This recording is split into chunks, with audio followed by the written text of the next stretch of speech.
ആഗോള ആഭ്യന്തര വിപണികളെ സംബന്ധിച്ചുള്ള കൂടുതൽ ഡീറ്റെയിൽസ് നമ്മളോടൊപ്പം ഷെയർ ചെയ്യാനായിട്ട് എത്തുന്നത് in house expert Pradeep Chandrasekharan സാറാണ്. Sir, good morning and welcome to the show. Morning and love, morning viewers. Yes. Sir, ഇന്നലത്തെ ഒരു യുഎസ് വിപണിയെ സംബന്ധിച്ച് പരിശോധിക്കുമ്പോഴേക്കും ഡൗ ജോൺസ് ഒരു ഫ്ലാറ്റ് ടു ലോ ടോണിലായിരുന്നു ട്രേഡിംഗ് അവസാനിപ്പിച്ചത് എങ്കിൽ പോലും നാസ്ഡാക്കും അതിനോടൊപ്പം തന്നെ S&P 500 സൂചികയും ഒരു ഓൾ ടൈം ഹൈ ലെവലിലേക്കായിരുന്നു കുതിച്ചിട്ടുണ്ടായിരുന്നത്. ഇപ്പോഴും ഈ ഒരു ഷട്ട് ഡൗണുമായി ബന്ധപ്പെട്ടുള്ള കൂടുതൽ അപ്ഡേറ്റ്സ് ഒന്നും തന്നെ പുറത്തു വന്നിട്ടില്ല. അതുകൊണ്ട് തന്നെ പല ഡേറ്റകളും വരുന്നതിൽ കാലതാമസം നേരിടുകയും ചെയ്യുന്നുണ്ട്. ഈ ഒരു പശ്ചാത്തലത്തിൽ അമേരിക്കൻ വിപണിയെ സംബന്ധിച്ചുള്ള താങ്കളുടെ ഒരു എക്സ്പെക്ടേഷൻസ് എന്തൊക്കെയാണ്? അല്ല, നമ്മൾ ഡൗ ജോൺസ് ഇൻഡെക്സ് സ്റ്റഡി ചെയ്യുന്ന സമയത്ത് നമുക്ക് കാണാൻ സാധിക്കുന്നത് banking Stokes, especially bank of America, city bank, JP Morgan chase, ഈ സ്റ്റോക്സിലൊക്കെ ഒത്തിരി പ്രോഫിറ്റ് ടേക്കിങ്ങും സെല്ലിംഗ് പ്രഷറും കാണാൻ സാധിക്കുന്നുണ്ട്. എങ്കിലും ബ്ലാക്ക് റോക്ക്, ഗോൾഡ്മാൻ സാക്സ് മുതൽ ഇൻവെസ്റ്റ്മെന്റ് ബാങ്കിങ് സ്റ്റോക്സിൽ ഇന്നലെ വീണ്ടും നമുക്ക് ബൈയിങ് ഇൻട്രസ്റ്റ് കാണാൻ സാധിച്ചിരുന്നു. ആ ഒരു കോണ്ടെക്സ്റ്റിലോ നമുക്ക് ഡൗ ജോൺസ് ഇൻഡെക്സിൽ ഒരു അല്പം വീക്ക്നെസ് ഇന്നലെ കാണാൻ സാധിച്ചു. Undertone continues to be bullish, but ഇന്നലെ നമ്മൾ കണ്ടിരിക്കുന്ന ഒരു നേരിയ ഇടിവ് it is only profit taking. നമ്മൾ ഡൗ ജോൺസ് ഇൻഡെക്സിന്റെ കേസിൽ മുഖ്യമായിട്ട് ശ്രദ്ധിച്ചിരിക്കേണ്ട സപ്പോർട്ട് ഏരിയ 46,100 ആയിരിക്കും. ആ ഒരു സപ്പോർട്ട് ബ്രേക്ക് ചെയ്യപ്പെട്ടാൽ മാത്രം ഷോർട്ട് ടേം ട്രെൻഡ് ബെയറിഷായി മാറും. നാസ്ഡാക്ക് ഇൻഡെക്സിന്റെ കേസിൽ നമുക്ക് ഇന്നലെ വീണ്ടും ഒരു പുതിയ ഓൾ ടൈം ഹൈ കാണാൻ സാധിച്ചെങ്കിലും കാര്യമായിട്ടൊരു ശക്തിയൊന്നും ആ ഇൻഡെക്സിലും കാണാൻ സാധിച്ചില്ല. എങ്കിലും ടെസ്ല, മെറ്റ, ആപ്പിൾ മുതലായ സ്റ്റോക്സിലൊക്കെ വീണ്ടും ബൈയിങ് ഇൻട്രസ്റ്റ് കാണാൻ സാധിച്ചിരുന്നു. So at this moment Nasdaq ഇൻഡെക്സിന്റെ കേസിലും അണ്ടർടോൺ വളരെ ബുള്ളിഷായി തന്നെ തുടരുന്നുണ്ട്. കമ്മോഡിറ്റി മാർക്കറ്റിലേക്ക് വരുമ്പോൾ ക്രൂഡിനെ സംബന്ധിച്ചിട്ടാണ് ആദ്യം വരുന്നത്. ക്രൂഡിനെ സംബന്ധിച്ച് വരുമ്പോൾ കഴിഞ്ഞ വീക്കിലൊക്കെ പൊതുവേ ഒരു നെഗറ്റീവ് ടോൺ തന്നെയായിരുന്നു കാണാൻ സാധിച്ചിട്ടുണ്ടായിരുന്നത്. എന്നാൽ ഇന്നലെ, അതായത് കഴിഞ്ഞൊരു വെള്ളിയാഴ്ച മുതൽ ഇങ്ങോട്ടേക്ക് പരിശോധിക്കുമ്പോഴേക്കും വളരെ മാർജിനലാണെങ്കിൽ പോലും ഒരു നേട്ടം രേഖപ്പെടുത്താനായിട്ട് ക്രൂഡിന് സാധിക്കുന്നുണ്ട്. ഇന്നിപ്പോൾ WTI ക്രൂഡ് ആണെങ്കിൽ ഏകദേശം 0.5% മുകളിൽ ഒരു നേട്ടം നൽകുന്നുണ്ട്. ബ്രെന്റ് ആണെങ്കിൽ 0.5% നേട്ടവുമാണ് നൽകിയിരിക്കുന്നത്. ക്രൂഡിലുള്ള താങ്കളുടെ ഒരു ടേക്ക് എന്താണ്? ക്രൂഡിലുള്ള കണ്ടിന്യൂസ് ആയിട്ട് ഇടിവരും തിരിച്ചൊരു ബൗൺസ് ബാക്ക് നടത്തുന്നതിൽ തീർച്ചയായിട്ടും അപ്സൈഡ് ലിമിറ്റ് ചെയ്തിരിക്കുകയാണ്. ക്രൂഡിന്റെ ഈ ഒരു മൂവ്മെന്റിനെ താങ്കൾ എങ്ങനെയാണ് വിലയിരുത്തുന്നത്? അല്ല, കഴിഞ്ഞ ആഴ്ചയൊക്കെ നമുക്ക് ക്രൂഡിന്റെ കേസിൽ വലിയൊരു സെൽ ഓഫ് ആയിരുന്നു കാണാൻ സാധിച്ചത്. അതിനെ തുടർന്ന് ഷോർട്ട് ടേം ട്രെൻഡ് വീണ്ടും ബെയറിഷായി മാറിയിട്ടുണ്ട്. ക്രൂഡിന്റെ കേസിൽ ഏറ്റവും മുഖ്യമായിട്ട് നമ്മൾ ശ്രദ്ധിച്ച് ഓർക്കേണ്ടത് $61 വളരെ മേജർ സപ്പോർട്ടായിരുന്നു WTI ക്രൂഡിന്റെ കേസിൽ. ആ ഒരു സപ്പോർട്ട് ബ്രേക്ക് ചെയ്യപ്പെട്ടിരുന്നു. കഴിഞ്ഞ 2 ട്രേഡിംഗ് സെഷൻസിൽ നമ്മൾ കണ്ടിരിക്കുന്ന recovery at this point it is only short കവറി. $64 റെസിസ്റ്റൻസ് ബ്രേക്ക് ചെയ്യപ്പെട്ടാൽ മാത്രം ഷോർട്ട് ടേം ട്രെൻഡ് ബുള്ളിഷായി മാറും. ആ ഒരു റെസിസ്റ്റൻസ് ബ്രേക്ക് ചെയ്യാനുള്ള സാധ്യത വളരെ കുറവായിട്ട് അറ്റ് ദിസ് മൊമെന്റ് കാണുന്നത്. സർ, ഗോൾഡിലേക്ക് വരുമെങ്കിൽ ഗോൾഡിനെ സംബന്ധിച്ചിട്ട് ഓൾമോസ്റ്റ് ഒരു ട്രോയ് ഔൺസിന് $4,000 എന്നൊരു നിലയിലേക്ക് വളരെ അടുത്ത് എത്തിയിരിക്കുകയാണ്. നിലവിൽ ഇപ്പോൾ ഒരു ഫ്ലാറ്റ് പോസിറ്റീവ് ടോണിലാണ് എങ്കിൽ പോലും ട്രോയ് ഔൺസിന് 3,966.24 എന്നൊരു നിലയിലാണ് ട്രേഡിംഗ് വന്നിരിക്കുന്നത്. ഇന്നത്തെ ഏർലി അവേഴ്സിൽ വീണ്ടും ഒരു all time high level create ചെയ്യാനായിട്ട് ഗോൾഡിന് സാധിച്ചിട്ടുമുണ്ട്. കഴിഞ്ഞ ഒരു ഏകദേശം ഓഗസ്റ്റ് 20-22 തീയതികളോട് കൂടി തുടങ്ങിയ ഗോൾഡിൻ്റെ മുന്നേറ്റം പിന്നീട് ഇങ്ങോട്ട് കാര്യമായിട്ടുള്ള യാതൊരു തരത്തിലുള്ള കറക്ഷനും ഇല്ലാതെ തുടർച്ചയായിട്ടുള്ളൊരു മുന്നേറ്റമായിരുന്നു കാണാൻ സാധിച്ചിട്ടുണ്ടായിരുന്നത്. സാധാരണഗതിയിൽ ഏതെങ്കിലും തരത്തിലുള്ള ഒരു റിസ്കി ഫാക്ട് അല്ലെങ്കിൽ സ്റ്റോക്ക് മാർക്കറ്റിൽ ഒരു റിസ്കി എൻവയോൺമെന്റ് നിലനിൽക്കുന്ന സമയത്താണ് ഇത്തരം ഒരു മൂവ്മെന്റ് കാണാൻ സാധിക്കുന്നത്. പക്ഷേ ഗോൾഡിലുള്ള ഈ ഒരു മൂവ്മെന്റിനെ താങ്കൾ എങ്ങനെയാണ് വിലയിരുത്തിയിരിക്കുന്നത്? അല്ല, സ്വർണത്തിന്റെ കേസിൽ ഇമ്മീഡിയറ്റ് ആയിട്ടുള്ള ഒരു target $450. But gold definitely it is overheated. Current ലെവൽസിൽ പുതിയ ലോങ് പൊസിഷൻ എടുക്കാൻ ശ്രമിക്കരുത്. കൈവശം ഓൾറെഡി ലോങ് പൊസിഷൻസ് ഉണ്ടെങ്കിൽ നമ്മൾ ലോങ് ടേം ഇൻവെസ്റ്റർ ആണെങ്കിൽ $3,840, നമ്മളൊരു ഷോർട്ട് ടേം ട്രേഡർ ആണെങ്കിൽ $3,900 ലെവലിലും സ്റ്റോപ്പ് മെയിൻറ്റെയിൻ ചെയ്യണം. ആഭ്യന്തര വിപണിയിലേക്ക് വരുമ്പോൾ ഇന്നലെ വളരെ ശക്തമായിട്ടൊരു ക്ലോസിംഗ് നടത്താനായിട്ട് ഇൻഡെക്സിന് സാധിച്ചിട്ടുണ്ടായിരുന്നു. 25,077.65 എന്ന നിലയിലാണ് ക്ലോസിംഗ് നടത്തിയിരിക്കുന്നത്. പ്രധാനമായിട്ടും 24,881 എന്നൊരു ലോ ടച്ച് ചെയ്തുവെങ്കിൽ പോലും അവിടെ നിന്നൊക്കെ ഒരു ബൗൺസ് ബാക്ക് നടത്തിക്കൊണ്ട് 25,000 എന്നൊരു ലെവലിൻ്റെ മുകളിൽ ക്ലോസ് ചെയ്യാനായിട്ട് നിഫ്റ്റി 50ക്ക് സാധിച്ചിട്ടുണ്ടായിരുന്നു. നിഫ്റ്റി 50ലുള്ള താങ്കളുടെ ഒരു വ്യൂ എന്താണ്? നിഫ്റ്റി 50യുടെ കേസിൽ നമുക്കിപ്പോൾ ഷോർട്ട് ടേം ട്രെൻഡും ലോങ് ടേം ട്രെൻഡും ഒക്കെ ബുള്ളിഷായി സ്ഥിരീകരിക്കാൻ സാധിക്കുന്നുണ്ട്. സോ നമ്മൾ നിഫ്റ്റി 50 സ്റ്റോക്സിൽ ഒന്നും തന്നെ ഇപ്പോൾ ഷോർട്ട് പൊസിഷൻസ് എടുക്കാൻ ശ്രമിക്കരുത്. നിഫ്റ്റി 50യുടെ മുന്നിലുള്ള മേജർ ഒരു റെസിസ്റ്റൻസ് 27,500 പോയിന്റ് ആയിരിക്കും. മൈ എക്സ്പെക്ടേഷൻ താമസിക്കാതെ റെസിസ്റ്റൻസ് ബ്രേക്ക് ചെയ്യപ്പെടും. സർ, അതിനോടൊപ്പം തന്നെ നിഫ്റ്റി ബാങ്കിലേക്കൂടി വരികയാണ്. നിഫ്റ്റി 50 ഈ ഒരു മൂവ്മെൻറ്റിൽ പ്രധാനമായിട്ടും കഴിഞ്ഞ ദിവസങ്ങളിലൊക്കെ ആയിട്ടൊരു സപ്പോർട്ട് നൽകിയിട്ടുണ്ടായിരുന്ന ഒരു ഇൻഡെക്സ് എന്ന് പറയുന്നത് നിഫ്റ്റി ബാങ്ക് സൂചികയായിരുന്നു. ഏകദേശം ഒരു 5 ട്രേഡിംഗ് സെഷൻസിലായിട്ട് 1800-ലധികം പോയിൻറ്റ്സിൻ്റെ ഒരു അപ്സൈഡ് മൂവ്മെൻ്റ് ആണ് നിഫ്റ്റി ബാങ്ക് സൂചികയിൽ ഉണ്ടായിരിക്കുന്നത്. കഴിഞ്ഞ കുറേ നാളുകളായിട്ട് ഈ ഒരു നിഫ്റ്റി ബാങ്ക് ഇൻഡെക്സിലുള്ള രണ്ട് പെർഫോമൻസ് നിഫ്റ്റിയും ഒരു പക്ഷേ അപ്സൈഡിലേക്കും പോകുന്നതിന് ലിമിറ്റ് ചെയ്തിട്ടുണ്ടായിരുന്നു. വീണ്ടും ഒരു ബുള്ളിഷ് ട്രെൻഡ് നമുക്ക് നിഫ്റ്റി ബാങ്ക് സൂചികയിൽ സ്ഥിരീകരിക്കാൻ സാധിക്കുന്നുണ്ടോ?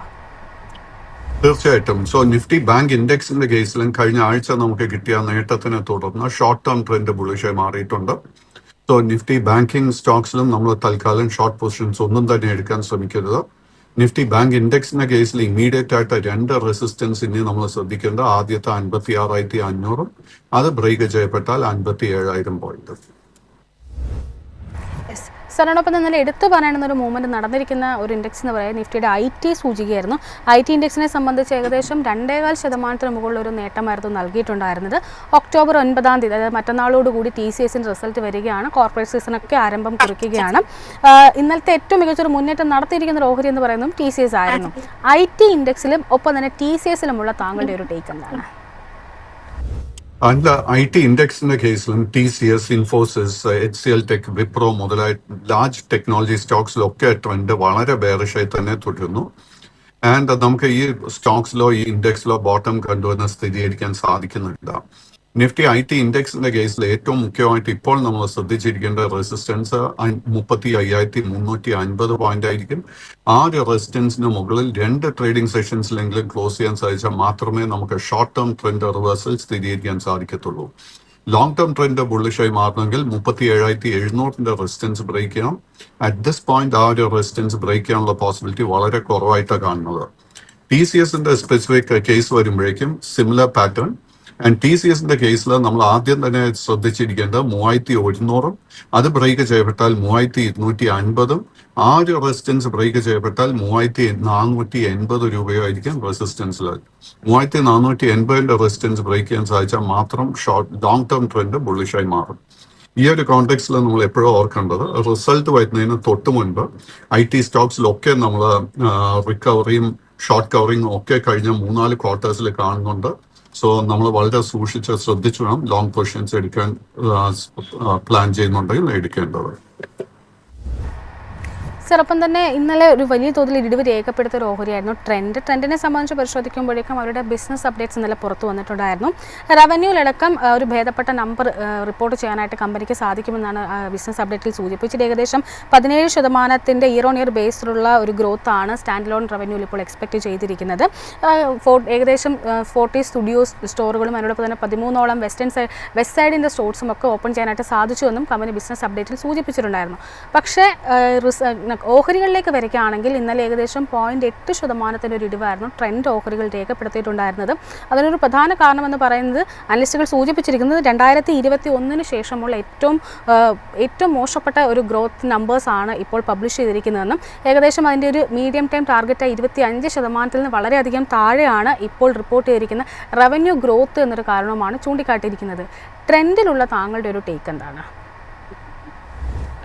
അല്ല, എനിക്ക് ആ ഒരു വ്യൂവിനോടൊപ്പം യോജിക്കാൻ സാധിക്കത്തില്ല.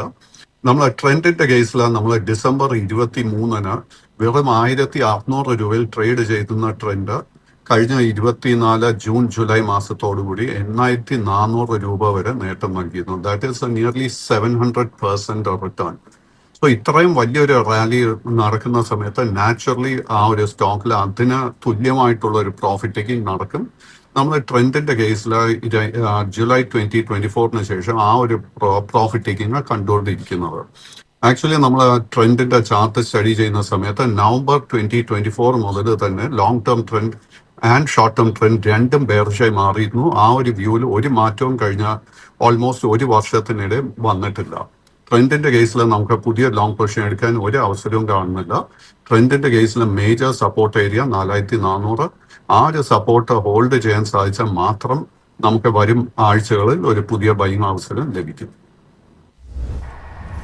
അടുത്തതായിട്ട് ഷിപ്പിംഗ് കോർപ്പറേഷൻ ഓഫ് ഇന്ത്യയിലേക്കാണ് വരുന്നത്. ഷിപ്പിംഗ് കോർപ്പറേഷൻ ഓഫ് ഇന്ത്യയെ സംബന്ധിച്ചിട്ടും ഇന്നലെ ഏകദേശം ഒരു 2% ഇടിവായിരുന്നു രേഖപ്പെടുത്തിയിട്ടുണ്ടായിരുന്നത്.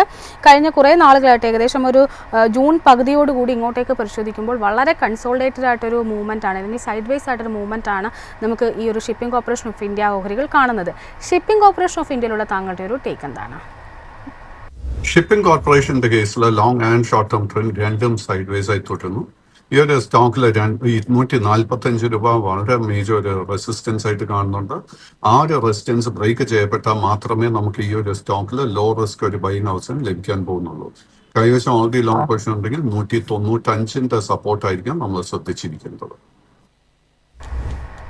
സർ, അപ്പം തന്നെ കൊച്ചിൻ ഷിപ്പ്യാർഡിലേക്ക് കൂടി വരികയാണ്. കൊച്ചിൻ ഷിപ്പ്യാർഡിനെ സംബന്ധിച്ച് പരിശോധിക്കുമ്പോൾ ഇന്നലെ ഏകദേശം ഒരു 0.5% ഇടിവിലായിരുന്നു ക്ലോസ് ചെയ്തിട്ടുണ്ടായിരുന്നത്. കൊച്ചിൻ ഷിപ്പ്യാർഡിലുള്ള താങ്കളുടെ ഒരു വ്യൂ എന്താണ്? കൊച്ചിൻ ഷിപ്പ്യാർഡിന്റെ കേസിൽ long term trend and short term trend രണ്ടും സൈഡ് വേസ് ആയി തുടരുന്നുണ്ട്. നല്ലൊരു low risk bullish setup form ചെയ്ത് വരുന്നുണ്ട്. ആൻഡ് നമ്മൾ ഇപ്പോൾ ശ്രദ്ധിച്ചിരിക്കേണ്ട മേജർ റെസിസ്റ്റൻസ് 2000 രൂപ. 2000ന്റെ റെസിസ്റ്റൻസ് ബ്രേക്ക് ചെയ്യപ്പെട്ടാൽ ശക്തമായിട്ടൊരു അപ്വേർഡ് മൂവ്മെന്റ് ഈ സ്റ്റോക്കിൽ കാണാൻ സാധിക്കും. കൈവശം ട്രേഡിംഗിന് വേണ്ടി ഒരു പൊസിഷൻ എടുത്തിട്ടുണ്ടെങ്കിൽ 1720, ലോങ് ടേം പൊസിഷൻ ഉണ്ടെങ്കിൽ 1590 ആയിരിക്കും സ്റ്റോപ്പ് മെയിൻറ്റെയിൻ ചെയ്യുന്നത്. സർ, അടുത്തായിട്ട് കോൾ ഇന്ത്യയിലേക്കാണ് വരുന്നത്. കോൾ ഇന്ത്യയെ സംബന്ധിച്ച് പരിശോധിക്കുമ്പോൾ ഇന്നലെ ഒരു ഫ്ലാറ്റ് ടു ലോ ടോണിലായിരുന്നു ട്രേഡിംഗ് അവസാനിപ്പിച്ചിട്ടുണ്ടായിരുന്നത്. കഴിഞ്ഞ കുറേ ദിവസങ്ങളായിട്ടൊരു ലോ ടോൺ തന്നെയാണ് ഈ ഒരു ഓഹരി മെയിൻറ്റെയിൻ ചെയ്ത് വരുന്നത്. കോൾ ഇന്ത്യയിലുള്ള താങ്കളുടെ ഒരു ടേക്ക് എന്താണ്?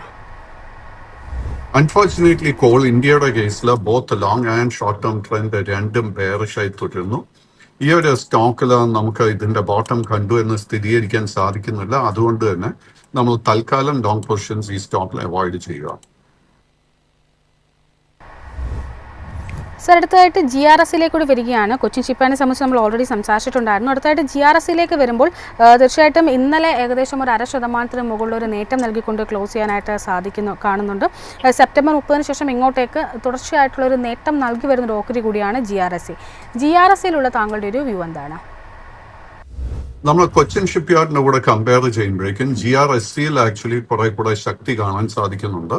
GRSയുടെ കേസിൽ long term and short term trend രണ്ടും ബുള്ളിഷായി തുടരുന്നുണ്ട്. നമ്മൾ GRSയുടെ കേസിൽ അടുത്ത 2-3 ട്രേഡിംഗ് സെഷൻസിൽ ശ്രദ്ധിച്ചിരിക്കേണ്ട റെസിസ്റ്റൻസ് 2835 രൂപ. ആ ഒരു റെസിസ്റ്റൻസ് ബ്രേക്ക് ചെയ്യപ്പെട്ടാൽ ശക്തമായിട്ടൊരു അപ്വേർഡ് മൂവ്മെന്റ് കാണാൻ സാധിക്കും. ട്രേഡിംഗിന് വേണ്ടി ഒരു ലോങ് പൊസിഷൻ എടുത്തിട്ടുണ്ടെങ്കിൽ നമ്മൾ ശ്രദ്ധിച്ചിരിക്കേണ്ട സപ്പോർട്ട് 2478. ലോങ് ടേം പൊസിഷൻ ഉണ്ടെങ്കിൽ 2190 ആയിരിക്കും നമ്മൾ വാച്ച് ചെയ്യേണ്ട സപ്പോർട്ട് ഏരിയാസ്. അടുത്തായിട്ട് LTI മൈൻട്രിയിലേക്ക് കൂടിയാണ് വരുന്നത്. LTI മൈൻട്രിയെ സംബന്ധിച്ച് ഇന്നലെ 3% ഒരു കുതിപ്പ് നടത്തിയതായിട്ടാണ് കാണുന്നത്. LTI മൈൻട്രി ഓഹരിയുള്ള താങ്കളുടെ ഒരു ടേക്ക് എന്താണ്? നമ്മൾ LTI മൈൻട്രി മറ്റ് TCS, Infosys, HCL tech, Wipro അതല്ലെങ്കിൽ IT ഇൻഡെക്സിന്റെ കൂടെ കമ്പയർ ചെയ്യുമ്പോഴേക്കും ഏറ്റവും നല്ലൊരു ബുള്ളിഷ് സെറ്റപ്പ് ഫോം ചെയ്തിരിക്കുന്നത് actually it is in the case of LTI മൈൻട്രി. IT ഇൻഡെക്സിൽ ഇത്രത്തോളം വീക്ക്നെസ് കാണുന്ന സമയത്ത് പോലും ജൂൺ മാസത്തിന് ശേഷം ഈ ഒരു സ്റ്റോക്കിൽ നമുക്ക് കൺസോൾട്ടേഷനെ കാണാൻ സാധിക്കുന്നത്. ഇന്നലത്തെ ഒരു വളരെ ശക്തമായിട്ട് പോസിറ്റീവ് ക്ലോസിനെ തുടർന്ന് നല്ല ലോ റിസ്ക് ഒരു ബുള്ളിഷ് സെറ്റപ്പ് ഫോം ചെയ്തിട്ടുണ്ട്. ഈ ആഴ്ച നമ്മൾ ശ്രദ്ധിച്ചിരിക്കേണ്ട റെസിസ്റ്റൻസ് 5320. അത് ബ്രേക്ക് ചെയ്യപ്പെട്ടാൽ 5620 ആയിരിക്കും റെസിസ്റ്റൻസ് ലെവൽസ്. അങ്ങനെ ഒരു പൊസിഷൻ എടുക്കാൻ ആഗ്രഹിക്കുന്നുണ്ടെങ്കിൽ നാളെ 4980 രൂപയിലായിരിക്കും നമ്മൾ സ്റ്റോപ്പ് മെയിൻറ്റെയിൻ ചെയ്യേണ്ടത്. സർ, അടുത്തായിട്ട് അശോക് ലേലാൻഡിലേക്ക് കൂടിയാണ് വരുന്നത്. അശോക് ലേലാൻഡിനെ സംബന്ധിച്ച് പരിശോധിക്കുമ്പോഴേക്കും കഴിഞ്ഞ ദിവസങ്ങളിൽ ഒരു ക്ലോസിംഗ് എന്ന് പറയുന്നത് തീർച്ചയായിട്ടും ഒരു നെഗറ്റീവ് ടോണിൽ ഏകദേശം 1.5% ഇടിവ് രേഖപ്പെടുത്തിക്കൊണ്ടായിരുന്നു ക്ലോസ് ചെയ്തിട്ടുണ്ടായിരുന്നത്. സെപ്റ്റംബർ 30 മുതൽ ഇങ്ങോട്ടേക്ക് പരിശോധിക്കുമ്പോൾ തുടർച്ചയായിട്ട് നമുക്കൊരു നെഗറ്റീവ് ടോൺ തന്നെയാണ് ഈ ഒരു ഓഹരിയിലും കാണാൻ സാധിച്ചിരിക്കുന്നത്. അശോക് ലേലാൻഡ് ഓഹരികളുടെ താങ്കളുടെ ഒരു ടേക്ക് എന്താണ്? അശോക് ലേലാൻഡിന്റെ കേസിൽ long and short term trend രണ്ടും ബുള്ളിഷ് ആണെങ്കിൽ പോലും നമുക്ക് കഴിഞ്ഞ 4-5 ട്രേഡിംഗ് സെഷൻസിൽ പ്രോഫിറ്റ് ടേക്കിംഗ് കാണാൻ സാധിക്കുന്നുണ്ട്. നമ്മൾ ട്രേഡിംഗ് പർപ്പസിന് ഒരു പൊസിഷൻ എടുത്തിട്ടുണ്ടെങ്കിൽ 495 നമ്മൾ സ്റ്റോപ്പ് മെയിൻറ്റെയിൻ ചെയ്യേണ്ടത്. ഇന്നത്തെ ട്രേഡിൽ നമുക്ക് ലോ റിസ്കിൽ ഒരു ബൈങ് സെറ്റപ്പും കാണാൻ സാധിക്കുന്നില്ല. ബട്ട് എൻ്റെ ഇടയ്ക്ക് അശോക് ലേലാൻഡിനെ കുറിച്ച് ചോദിച്ചതുകൊണ്ട് വൺ ഓട്ടോ സ്റ്റോക്ക് എൻ്റെ ശ്രദ്ധയിലോട്ട് വന്നിരിക്കുന്നത് ഇറ്റ് ഇസ് ഹ്യുണ്ടായി. ഹ്യുണ്ടായിയുടെ കേസിൽ നമുക്ക് സെപ്റ്റംബർ 22 ഓൾ ടൈം ഹൈ $2,890 കാണാൻ സാധിച്ചു. അതിനുശേഷം തുടർച്ചയായിട്ട് ഈ സ്റ്റോക്കിൽ പ്രോഫിറ്റ് ടേക്കിംഗ് നടന്നുകൊണ്ടിരിക്കുന്നു. നമ്മൾ ഈ ഒരു സ്റ്റോക്ക് വളരെ ശ്രദ്ധിച്ച് വാച്ച് ചെയ്തിരിക്കണം. 2,560 റെസിസ്റ്റൻസ് ബ്രേക്ക് ചെയ്യാൻ സാധിച്ചാൽ നമുക്കൊരു ബുള്ളിഷ് സെറ്റപ്പ് ഈ സ്റ്റോക്കിൽ കൺഫേം ചെയ്യാൻ സാധിക്കും. അടുത്തായിട്ട് കല്യാൺ ജുവലേഴ്സിൽ കൂടിയാണ് വരുന്നത്. കല്യാൺ ജുവലേഴ്സിനെ സംബന്ധിച്ച് ഇന്നലെ അവരുടെ ഒരു ബിസിനസ് അപ്ഡേറ്റ്സ് പുറത്തു വന്നിട്ടുണ്ടായിരുന്നു. ഏകദേശം കൺസോളിഡേറ്റഡ് റവന്യൂവിൽ 30% ഒരു വളർച്ച റിപ്പോർട്ട് ചെയ്യാനായിട്ട് കമ്പനിക്ക് സാധിച്ചിട്ടുണ്ട്. അതിനോടൊപ്പം തന്നെ സെയിം സ്റ്റോർ സെയിൽ പരിശോധിക്കുകയാണെങ്കിലും 16% ഒരു വളർച്ച രേഖപ്പെടുത്തിയതായിട്ടാണ് കമ്പനി ബിസിനസ് അപ്ഡേറ്റിൽ സൂചിപ്പിച്ചിരിക്കുന്നത്. ഈ ഒരു അപ്ഡേറ്റ് വന്നതിന് പിന്നാലെ പല ബ്രോക്കറേജുകളും വലിയ തോതിലൊരു വളർച്ചാ സാധ്യതയാണ് ഈ ഒരു കല്യാൺ ജുവലേഴ്സ് ഓഹരികൾ കാണാൻ സാധിച്ചിരിക്കുന്നത്. കല്യാൺ ജുവലേഴ്സ് ഓഹരികൾ ഇന്നലെ ഏകദേശം 1.25% മുകളിൽ ഒരു നഷ്ടം രേഖപ്പെടുത്തിക്കൊണ്ടായിരുന്നു ക്ലോസ് ചെയ്തിരിക്കുന്നത്. ഒരു ട്രെൻഡ് റിവേഴ്സൽ കല്യാൺ ജുവലേഴ്സ് ഓഹരികൾ താങ്കൾ എക്സ്പെക്ട് ചെയ്യുന്നുണ്ടോ? Unfortunately, the answer is no. Kalyan ജുവലേഴ്സിന്റെ കേസിൽ long and short term trend രണ്ടും ബെയറിഷായി തന്നെ തുടരുന്നുണ്ട്. ഈ സ്റ്റോക്കിലെ ബോട്ടം കട്ട് എന്ന് ഇപ്പോഴും നമുക്ക് സ്ഥിരീകരിക്കാൻ സാധിക്കുന്നില്ല. ഈ സ്റ്റോക്കിൽ നമ്മൾ ശ്രദ്ധിച്ചിരിക്കേണ്ട റെസിസ്റ്റൻസ് ലെവൽ $530. ആ ഒരു റെസിസ്റ്റൻസ് ബ്രേക്ക് ചെയ്യാൻ സാധിച്ചാൽ മാത്രമേ നമുക്ക് ട്രെൻഡ് റിവേഴ്സൽ കാണാൻ സാധിക്കത്തുള്ളൂ. കൈവശം ലോങ് പൊസിഷൻ ഉണ്ടെങ്കിൽ നമ്മൾ ശ്രദ്ധിച്ചിരിക്കേണ്ട സപ്പോർട്ട് 440. കല്യാൺ ജുവലേഴ്സ് നമ്മൾ സ്റ്റഡി ചെയ്യുന്നുണ്ടെങ്കിൽ ഇതിനോടൊപ്പം നമ്മൾ മറ്റ് ജുവൽ സ്റ്റോക്സും സ്റ്റഡി ചെയ്യേണ്ടിയിരിക്കുന്നു. ഇപ്പം നമ്മൾ മോർട്ടിസൺ ജുവലേഴ്സ് എടുത്തു കഴിഞ്ഞാൽ വളരെ സിമിലർ പാറ്റേൺ കാണാൻ സാധിക്കുന്നത്. ഈ ഒരു സ്റ്റോക്കിൽ നമുക്ക് long and short term trend രണ്ടും ബെയറിഷായി തന്നെ കാണാൻ സാധിക്കുന്നതാണ്. അതേസമയം ത്രിഭുവൻദാസ് ജുവലേഴ്സ് നോക്കിക്കഴിഞ്ഞാൽ ആ ഒരു കേസിലും long and short term trend ബെയറിഷായി തന്നെ തുടരുന്നുണ്ട്. Thank you so much Pradeep sir, ഇത്രയും സമയം ഞങ്ങളോടൊപ്പം സ്പെൻഡ് ചെയ്തതിന്. Thank you. ഏതായാലും നമ്മുടെ ഇന്നത്തെ ഒരു സെഷൻ ഇവിടെ വൈൻഡപ്പ് ചെയ്യാനുള്ളൊരു സമയമായിരിക്കുകയാണ്. പ്രേക്ഷകരുടെ പ്രത്യേക ശ്രദ്ധയ്ക്ക് ഇവിടെ നൽകിയിരിക്കുന്ന ഇൻഫർമേഷൻസ് ഒന്നും തന്നെ യാതൊരു തരത്തിലുള്ള സ്റ്റോക്ക് റെക്കമെൻഡേഷൻ അല്ല. അതുകൊണ്ട് തന്നെ നിങ്ങൾ നിക്ഷേപം നടത്തുന്നതിന് മുമ്പ് ഒരു രജിസ്റ്റേർഡ് അനലിസ്റ്റിൻ്റെ അഡ്വൈസ് ചെയ്തതിന് ശേഷം മാത്രം നടത്തുക. ഏതായാലും ഇന്നത്തെ മാർക്കറ്റ് പ്രസൻറ്റ് ഈ ഒരു സെഷൻ ഇവിടെ വൈൻഡപ്പ് ചെയ്യുകയാണ്. മാർക്കറ്റിൻ്റെ കൂടുതൽ ഡീറ്റെയിൽസും അതിനോടൊപ്പം ഓപ്പണിംഗ് ഡീറ്റെയിൽസും ഒക്കെ ആയിട്ട് മാർക്കറ്റ് സ്ക്രീനറിൽ അല്പസമയത്തിനകം വിഷ്ണുവും അതിനോടൊപ്പം തന്നെ സഫാനും ജോയിൻ ചെയ്യുന്നതായിരിക്കും. Please stay tuned.